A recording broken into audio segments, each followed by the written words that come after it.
So let me just point out one of the reasons that NAMBLA, the North American Man Boy Love Association, talks about sex before 8 before it's too late is because the Tavistock Institute has done research where they have determined that if you can sexually traumatize a child before the age of 8, particularly with sodomy, that their neural pathways will be seared into the fight or flight. So that's how you create super soldiers. That's how you create assassins. That's how you create. So they've documented that we have up to 44 times visual acuity.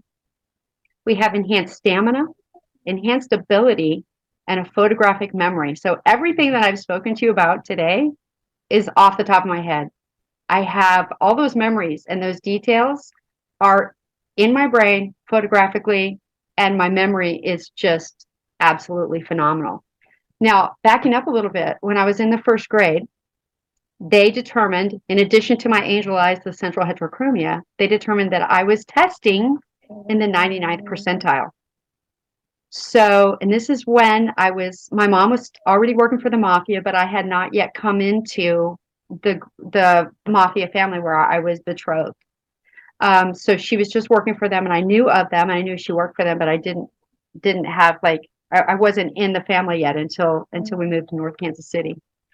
So they tested me, and they did like really expansive testing where they took not only my IQ, but they broke it down into segments, and they determined, and they told my mother specifically that I was mathematically brilliant, but spatially retarded. So to this day, if I go into like a gas station, I'm so spatially retarded that I will come out and go the wrong way. So my math aptitude was like a gift from God, just like the central heterochromia is a gift from God.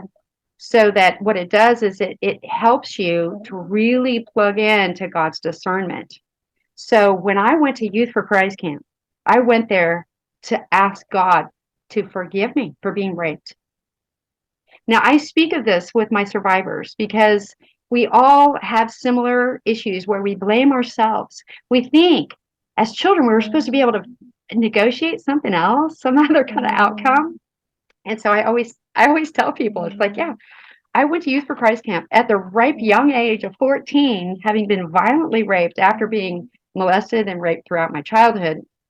I went there to ask Jesus to forgive me